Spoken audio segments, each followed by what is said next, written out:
2019 हे वर्ष निवडणुकांचं वर्ष आहे असं म्हटलं तर वावगं ठरणार नाही, कारण याच वर्षात देशाच्या म्हणजेच लोकसभा निवडणुका होणार आहेत।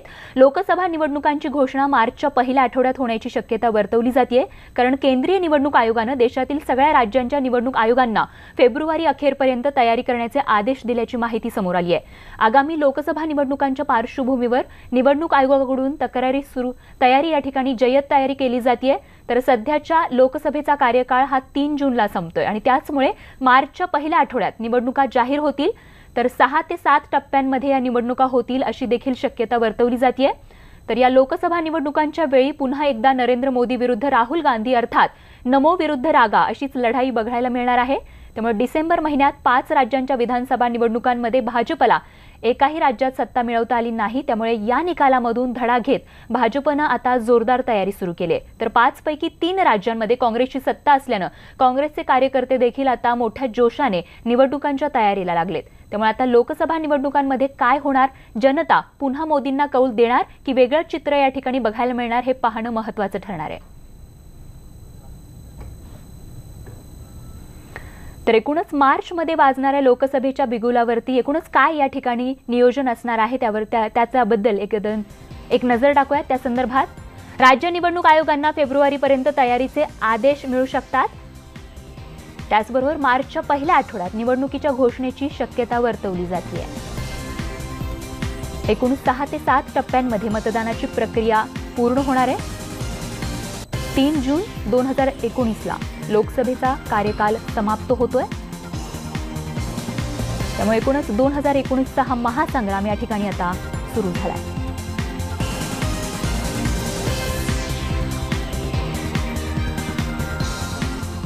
बघूयात पुढची बातमी। शिवसेनेचं मुखपत्र सामनाच्या अग्रलेखातून मुंबईमध्ये झालेल्या बेस्ट संपामागील सूत्रधारांवर आणि कामगार नेते शशांक राव यांच्यावर टीका करण्यात आली आहे। संप चिघळवण्यात भाजपचे नेते कार्यरत असल्याचाही थेट आरोप या अग्रलेखातून करण्यात आलाय। त्यामुळे बेस्टचा संप जरी मिटला असला तरी आता त्यावरून राजकीय आरोप प्रत्यारोपांना सुरुवात झाल्याचं बघायला मिळतंय। या तोट्यात चाललेल्या उद्योगांचं केंद्र सरकारच्या धोरणाप्रमाणे खाजगीकरण करून विषय संपवायचा आहे की आहे ते टिकवून मराठी लोकांच्या नोकऱ्या वाचवायच्या आहेत, याचं उत्तर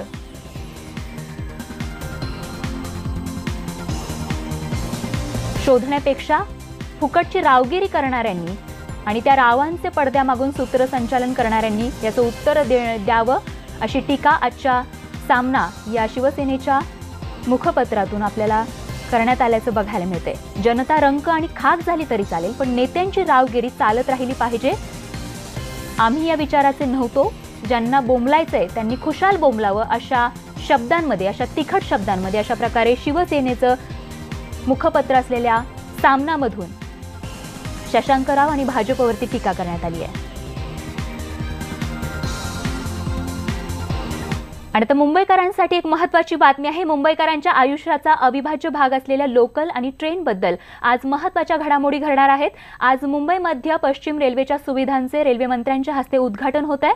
बेलापूर, तळोजा, प्रभादेवी, माटुंगा रोड, गोरेगाव, मालाड, विरार रेल्वे स्थानकात प्रत्येकी 1 पादचारी पूल तर जोगेश्वरी स्थानकात 2 पादचारी पूल उभारण्यात आले आहेत। याशिवाय पनवेल स्थानकातील अनेक सुविधांचं आणि रोहा, पेण, आपटा, ग्रीन, त्याचबरोबर दादर, लोकमान्य टिळक टर्मिनस, ठाणे, कल्याण आणि घाटकोपर स्थानकातील दिव्याचं देखील या ठिकाणी उद्घाटन होणार आहे।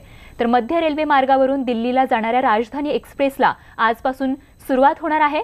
तर रेल्वे मंत्री पियुष गोयल आज या रेल्वेला हिरवा झेंडा दाखवतील। मुंबईतून सुटणारी ही 3री आणि मध्य रेल्वेची पहिली राजधानी एक्सप्रेस आहे। तर मध्य रेल्वेवरील दिवा पनवेल मेमू गाडी रोह्यापर्यंत चालवण्याच्या सेवा आजपासून या ठिकाणी सुरू होणार आहेत। त्यामुळे पनवेलहून पेणपर्यंत जाणाऱ्या मेमूचा रोह्यापर्यंत विस्तार करण्यात आला असून पुणे कर्जत पॅसेंजर पनवेलपर्यंत वाढवण्यासह अन्य प्रकल्पांचं देखील आज लोकार्पण या ठिकाणी रेल्वे मंत्र्यांच्या हस्ते होणार आहे। आणि बघूयात पुढची बातमी। आज घडीला अनेक महिला पुरुषांच्या बरोबरीने अनेक क्षेत्रात स्वतःला सिद्ध करतायत। अनेक क्षेत्रांमध्ये महिलांनी आपलं वर्चस्व प्रस्थापित केलंय, मात्र महिलांना लष्करामधील सैनिकी विभागात आतापर्यंत प्रवेश दिला जात नव्हता, पण आता महिला सुद्धा लष्कराच्या सैनिकी विभागात भरती होऊन शत्रूशी 2 हात करताना आपल्याला बघायला मिळतील। महिलांना लष्करातील सैनिकी विभागात प्रवेश देण्याचा ऐतिहासिक निर्णय संरक्षण मंत्री निर्मला सीतारामन यांनी घेतलाय। त्यामुळे निश्चितच ज्या महिला लष्करी विभागात जाऊ इच्छितात त्यांच्यासाठी ही एक आनंदाची बातमी म्हणावी लागेल। बातमी राजकीय वर्तुळातून पश्चिम बंगालच्या मुख्यमंत्री आणि तृणमूल काँग्रेसच्या प्रमुख ममता बॅनर्जी यांनी आज भाजप विरोधी राजकीय पक्षांना एकत्र आणण्यासाठी भारतीय एकता सभेचं आयोजन केलंय। कोलकाता येथे होणारी ही सभा म्हणजे सत्ताधाऱ्यांविरोधातील आघाडीचा आणखीन एक प्रयत्न असल्याचं मानलं जात आहे। तर ममता यांनी गेल्या ऑगस्टपासून एकता सभेची तयारी केली होती। पावसाळी अधिवेशनात ममतांनी संपूर्ण दिवस संसदेत घालवून विविध नेत्यांच्या भेटी घेऊन या सभेचं निमंत्रण त्यांना दिलं होतं। तर ही सभा ममतांच्या राजकीय महत्त्वाकांक्षेचा भाग असल्याचं देखील या ठिकाणी मानलं जात आहे।